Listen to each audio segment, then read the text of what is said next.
तो शुरुआत करते हैं महाराष्ट्र की खबरों की। महाराष्ट्र में कोरोना से सूरत हाल नाजुक होती जा रही है। रियासत में 24 घंटों के दौरान 36,200 से जायद केसेस की निशानदेही हुई है और 13 मरीजों की मौत हुई है। मुंबई में कोरोना के नए मामलों ने 20,000 का आंकड़ा पार कर लिया है। मुंबई में 20,121 अफराद वायरस का शिकार हुए हैं। इस दौरान 4 अफराद की मौत वाक़ हुई है। गुज़िश्ता 4 रोज में मुंबई के अलग अलग अस्पतालों में 338 रेजिडेंट डॉक्टर कोरोना से मुतासर पाए गए हैं। इस दरमियान रियासती वजीर दिलीप वलसे पाटिल के स्टाफ के 20 अरकान भी कोविड मुस्बत पाए गए हैं। मुंबई के धारावी, दादर और माहिम में भी मुतासरीन की तादाद में इजाफी रिकॉर्ड दर्ज किया गया है। धारावी में 24 घंटों में 107 अफराद में कोरोना की तस्दीक हुई है।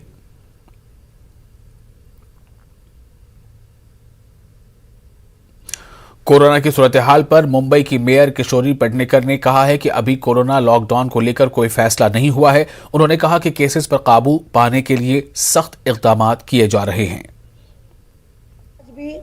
ये परिस्थिति अच्छी तरह नियंत्रण के हो रही है, लेकिन पूरी मेहनत सरकार, केंद्र सरकार, राज्य सरकार, उद्धव जी ठाकरे सर, आरोग्य मंत्री राजेश टोपे, ये मिल के आघाड़ी सरकार जूझ रही है।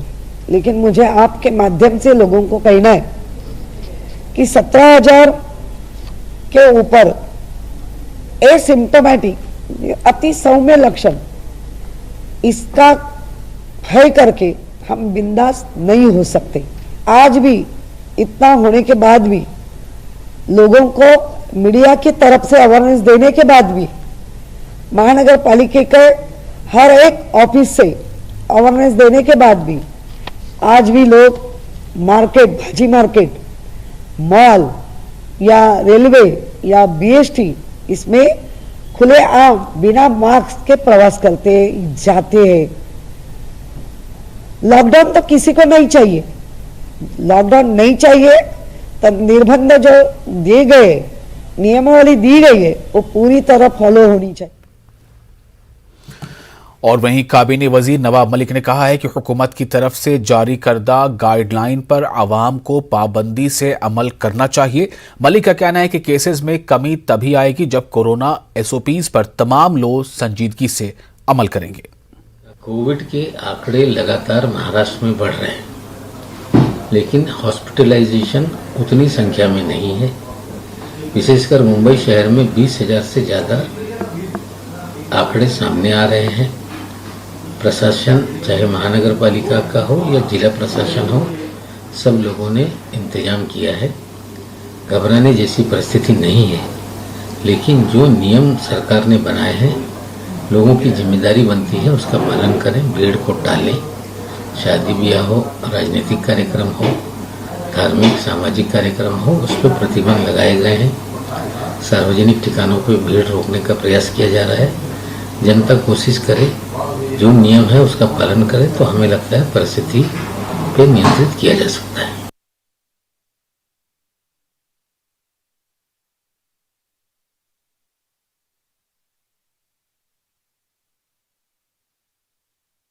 मुंबई में वो बहुत ज़्यादा जो है वो बिगड़ते जा रहे हैं। धारावी में 107 नए केसेस आए हैं। तो आप लोगों के जहन में सवाल है कि क्या वहाँ लॉकडाउन लगेगा? इस बारे में जो फैसला लेना है वज़ीर आला उद्धव ठाकरे को लेना है। आगे बढ़ते हैं। बुलीबाई ऐप केस के 2 मुलजिमीन श्वेता सिंह और मयंक को पुलिस मुंबई लाई है। इन्हें ट्रांजिट रिमांड पर उत्तराखंड से मुंबई लाया गया है। आज इन दोनों को साइबर क्राइम ब्रांच के सामने हाजिर किया गया, जहां इन्हें 10 जनवरी तक पुलिस की रिमांड में भेजा गया है। वाज़ेह है कि गिटहब पर किए जाने वाले बुलीबाई ऐप पर सैकड़ों मुस्लिम ख्वातीन की तस्वीरें और तफसीलात अपलोड की गई थी, जिसका मकसद मुस्लिम ख्वातीन की तजलील करना है।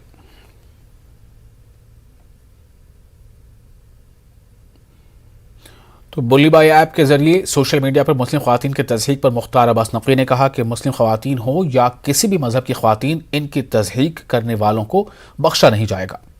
नकवी ने कहा कि मुलविस अफराद के खिलाफ सख्त कार्रवाई की जाएगी। इस षड्यंत्र और साजिश के खिलाफ है। और ये षड्यंत्र जो भी बुली डील के नाम पर हुआ है, ये देश की समावेशी संस्कृति और संस्कार को बदनाम करने का षड्यंत्र है। और जो भी इसमें शामिल है, जो भी इस गंभीर आपराधिक घटना में शामिल है, उसके खिलाफ कार्रवाई हो रही है। हमारे नॉलेज में जैसे ही आया वैसे ही उस साइट को ब्लॉक किया गया है।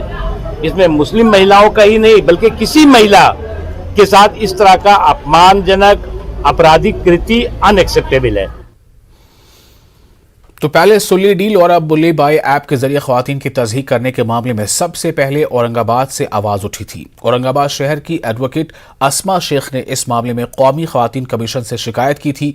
इसी शिकायत की बुनियाद पर औरंगाबाद के छावनी पुलिस स्टेशन में मुलजिम अजीत भारती और दीगर के खिलाफ FIR दर्ज की गई है। अस्मा शेख का कहना है कि सुल्ली डील के मुलजिम का अब तक कोई सुराग नहीं मिल पाया है। हमारे नुमाइंदे अजहरुद्दीन ने इस पूरे मामले पर एडवोकेट अस्मा शेख से बातचीत की। इस वक्त पूरे मुल्क में फैश ऐप के ज़रिए मुस्लिम ख़वातीन की नीलामी का मामला ज़ोरों पर है, लेकिन इस पूरे मामले में सबसे पहले औरंगाबाद से आवाज़ उठी थी। कौमी ख़वातीन कमीशन में कंप्लेन करने वाली एडवोकेट अस्मा शेख हमारे साथ हैं, उनसे जानते हैं उन्होंने इस मामले में क्या किया।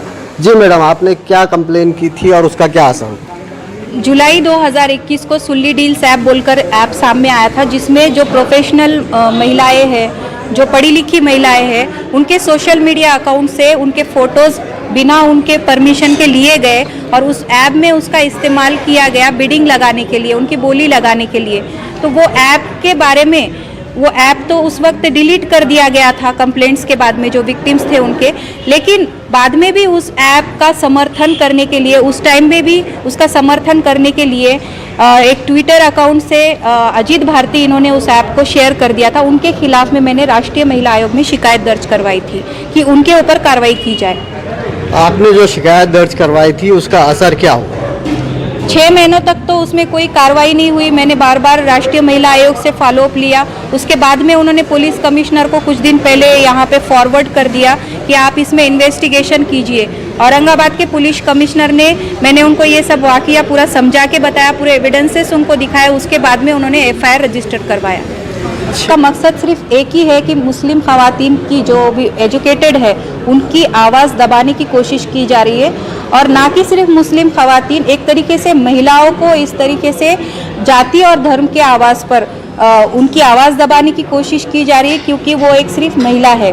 तो मैं चाहती हूँ कि ऐसे लोगों को और ऐसे लोगों की मानसिकता रखने वालों के तह तक पुलिस इन्वेस्टिगेशन ऑफिसर जाए और उनके खिलाफ में कानूनी कार्रवाई करे। जी बहुत बहुत शुक्रिया।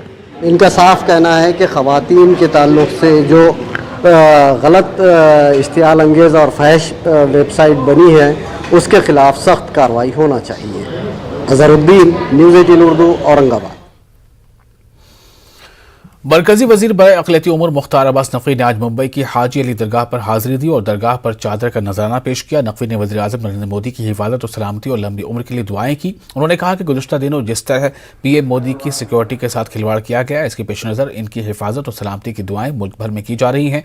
मुंबई की हाजी अली दरगाह पर भी इसी की पेश नज़र दुआएं की गई। उन्होंने कहा कि मुल्क की सबसे बड़ी जमहूरियत के वज़ीर आज़म के सिक्योरिटी का मामला, यानी हिंदुस्तान जो है वो दुनिया का सबसे बड़ा जमहूरी मुल्क है, वहाँ के वज़ीर आज़म के सिक्योरिटी का मामला बेहद शर्मनाक है। ये मुख्तार अब्बास नकवी का कहना था।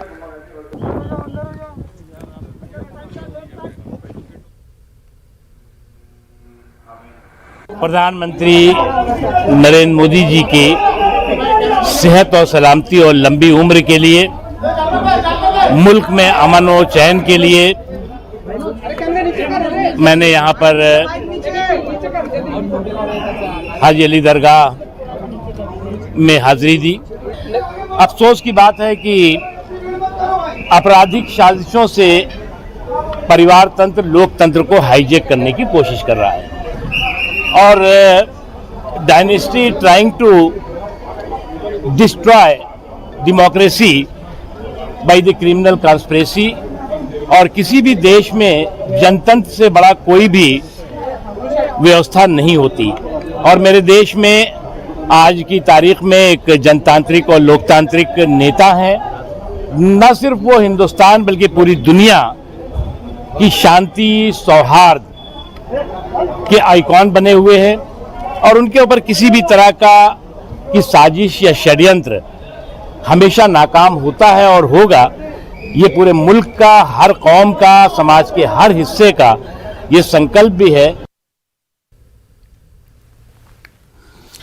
आगे बढ़ते हैं। मालेगांव शहर जो पावरलूम सनत का मैनचेस्टर कहलाता है, यहां पावरलूम पर काम करने वाले मजदूरों की तादाद लाखों में बसती है।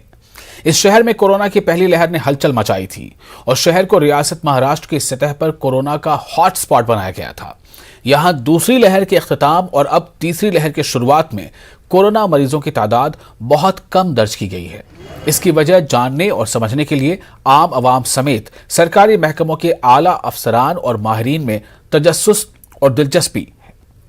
महकमा सेहत इस बात को लेकर हैरान है कि मालेगांव शहर में कोरोना मरीजों की तादाद कम क्यों है। इसके लिए तिब्बी यूनिवर्सिटी नासिक की जानिब से एक टीम आइंदा हफ्ते मालेगांव शहर का दौरा करेगी। ये टीम शहर में केसेस की कमी की वजूहात की जांच और रिसर्च करेगी। मालेगांव में एक्चुअली ये ऐसा जो है टेस्टिंग तो अपनी बराबर से हो रही है, जो हर 1 मिलियन के आगे 140 टेस्ट अपनी होनी चाहिए। तो अपन जो अपनी पॉपुलेशन है 7 लाख की पॉपुलेशन है करीबन, अपन उसमें अपन 150 टेस्ट कर रहे हैं। टेस्ट तो बराबर हो रहे हैं लेकिन उसमें से 1-2 ही पॉजिटिव आ रहे हैं, बाकी सारे लोग निगेटिव आ रहे हैं। ऐसे देखा जाए तो टेस्ट के हिसाब से तो पॉजिटिव का रेट बहुत ही कम है। तो उसके लिए अभी आरोग्य डिपार्टमेंट ने यूनिवर्सिटी जो है आरोग्य विज्ञान, उनकी तरफ से एक सर्वेलेंस मालेगांव में होने वाला है, वो जल्दी ही अभी शुरू हो जाएगा। तो उसके बाद अपने को पता चलेगा कि एक्चुअली मालेगांव में ऐसा क्या है कि जिसकी वजह से पेशेंट नहीं आ रहे।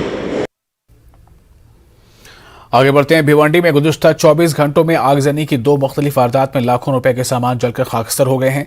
खुशकिस्मती से इन वाकयात में कोई जानी नुकसान नहीं हुआ है। पहली वारदात कपड़े के एक गोदाम में पेश आई। सख्त मशक्कत के बाद फायर ब्रिगेड ने आग पर काबू पाया। आतिशज़दी का दूसरा वाकया भिवंडी नासिक शाहराह पर पेश आया, जहां एक लकड़ी व प्लाईवुड के गोदाम में आग लगी, जिसमें मजदूर जख्मी हो गए हैं। फायर ब्रिगेड अमले की जद्दोजहद के बाद आग बुझाई जा सकी। 15 साल से 18 साल की उम्र के तलबा को कोरोना वैक्सीन का टीका लगाने का काम शुरू हो चुका है। नांदेड़ में पिछले 3 दिनों में तकरीबन 8000 से ज्यादा तलबा को कोरोना वैक्सीन का पहला डोज लगा दिया गया है। इस ज़िम्न में मुनक़िद एक कैंप में तलबा की हौसला अफजाई के लिए म्युनिसिपल कमिश्नर डॉक्टर सुनील लहाने ने शिरकत की, तलबा से मुलाकात की और इन्हें कोरोना वैक्सीन का टीका लेने पर इनकी हौसला अफजाई की। स्कूल इंतजामिया ने टीका कैंप को अच्छे अंदाज में मुनक़िद करवाने के लिए इंतजामिया का शुक्रिया अदा किया।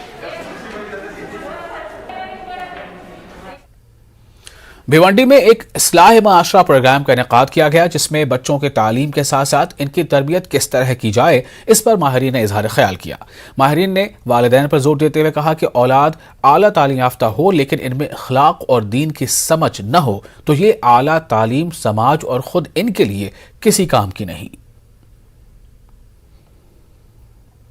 तो आप उसी तरीके से अपने बच्चों को भी तरबियत दें और आप खुद भी अमल करें कि बच्चों को तरबियत देने के लिए हमें क्या करना होगा। तो मैं पेरेंट्स को भी यानी कहना चाहूँगा कि आप भी उन लोगों को जब तरबियत दे तो उस तरबियत के अमल में आप खुद भी आ जाए। तालीम कम सही, लेकिन अगर उसके अखलाक अच्छे हैं, उसके किरदार अच्छे, लोगों से अच्छे से मिलता है, बातचीत अच्छी करता है ना, गुरूर व घमंड किब्र नखवत नहीं दिखाता है, तो लोग उससे हमदर्दी, उससे प्यार करते हैं, उसकी मुसीबत में से काम आते हैं। वो एक अच्छी इत्मीनान जिंदगी गुजार सकता है।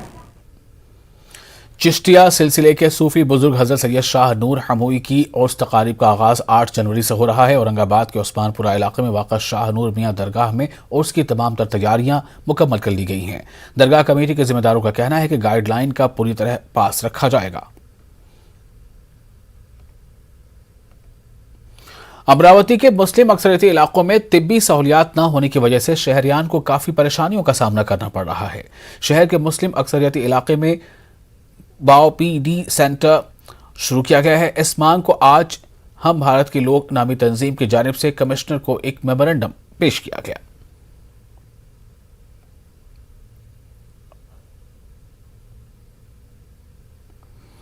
कर्नाटक की हम खबरें बताएंगे आपको एक छोटे से ब्रेक के बाद।